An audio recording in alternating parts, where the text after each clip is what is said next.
warahmatullahi wabarakatuh. Selamat malam semuanya, salam sejahtera bagi kita semua.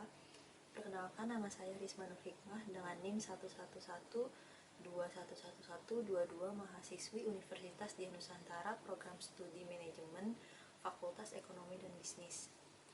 Dalam kesempatan kali ini, saya akan menjelaskan mengenai salah satu materi pembelajaran dalam bentuk video untuk memenuhi salah satu tugas mata kuliah Ekonomi Makro dengan dosen pengampu Bapak Muhammad Ehsan, Sarjana Komputer Master Magister.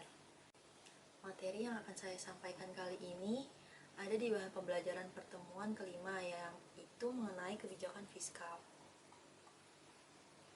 Kebijakan fiskal adalah konsep pengelolaan ekonomi diperkenalkan oleh John Maynard Keynes yang kemudian umum dipakai di dunia sejak peristiwa depresiasi besar Great Depression terjadi pasca Perang Dunia I tahun 1929. Menurut Keynes, pemerintahan suatu negara sebenarnya punya hak mengatur pengeluaran dan pemasukan sebuah negara dengan menetapkan pajak dan membuat kebijakan demi ekonomi makro negara. Dari segi definisinya, pengertian kebijakan fiskal adalah kebijakan yang diambil pemerintah demi menjaga pemasukan dan pengeluaran negara tetap stabil, sehingga perekonomian negara bisa bertumbuh baik. Lebih spesifik lagi, menurut OJK, pengertian kebijakan fiskal adalah kebijakan tentang perpajakan, penerimaan, utang piutang, dan belanja pemerintah dengan tujuan ekonomi tertentu. Setelah membahas pengertian kebijakan fiskal, kali ini kita akan membahas beberapa tujuan kebijakan fiskal. Selengkapnya tentang tujuan kebijakan fiskal adalah sebagai berikut. Yang pertama, menjaga dan mengembangkan perekonomian negara. Penerapan kebijakan fiskal diharapkan mampu mempengaruhi seluruh sektor ekonomi negara dan memperbaiki masalah di dalamnya, mulai dari sektor korporat, perbankan, hingga usaha makro. Yang kedua, meningkatkan kualitas SDM. Apabila kualitas SDM meningkat, harapannya sumber daya manusia tersebut punya kapabilitas bersaing di dunia kerja nasional dan internasional sehingga meningkatkan kesejahteraan hidup.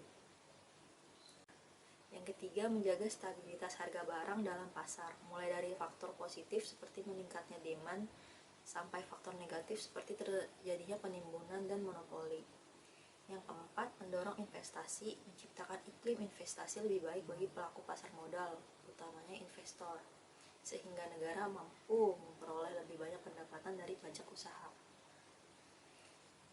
Kebijakan fiskal adalah kebijakan pemerintah yang terbagi menjadi beberapa kategori. Selengkapnya tentang jenis kebijakan fiskal adalah yang pertama, dari segi teoritis. Dari segi teoritis, kebijakan fiskal di Indonesia terbagi menjadi 3, yaitu kebijakan fiskal fungsional, kebijakan fiskal disengaja, dan kebijakan fiskal tidak disengaja.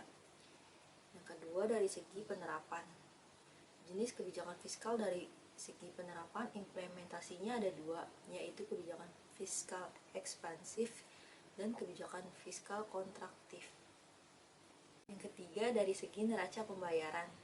Jenis kebijakan fiskal dari segi neraca terbagi 4, yaitu kebijakan fiskal seimbang, kebijakan fiskal surplus, kebijakan fiskal defisit, dan kebijakan fiskal dinamis. Selanjutnya, kita akan membahas instrumen kebijakan fiskal, yaitu sektor-sektor yang dimanfaatkan pemerintah guna menjaga stabilitas ekonomi makro negara. Lebih detail tentang instrumen kebijakan fiskal di Indonesia diantaranya, yang pertama, pajak. Dari seluruh sektor domestik dan luar negeri, demi mencapai tujuan dan kebijakan fiskal, pemerintah dapat memanipulasi pajak dalam bentuk pengurangan, penambahan, penundaan, sampai peniadaan. Yang kedua, pengeluaran belanja, yang juga bisa dikurangi atau ditambah sesuai kebutuhan. Apabila neraca pembayaran negara sudah defisit, maka pemerintah bisa mengurangi pengeluaran belanjanya di sektor tertentu. Yang ketiga, obligasi publik atau surat utang bagi warga negara. Berbeda dengan utang luar negeri, obligasi publik memiliki kupon rate atau bonus komisi saat pemerintah mengembalikan pinjamannya ke masyarakat. Yang terakhir, alokasi anggaran. Agar tujuan kebijakan fiskal dalam periode tertentu berhasil, pemerintah punya wewenang memindahkan alokasi anggaran dari sektor satu ke sektor lainnya. Contoh kebijakan fiskal di Indonesia diantaranya yang pertama, tax amnesty, yaitu pembebasan pajak berupa pengurangan atau peniadaan dalam kurun waktu tertentu bagi masyarakat yang mau melaporkan seluruh kekayaannya. Yang kedua, subsidi BBM dan gas. yang bertujuan untuk memperlancar mobilitas dan transaksi ekonomi masyarakat.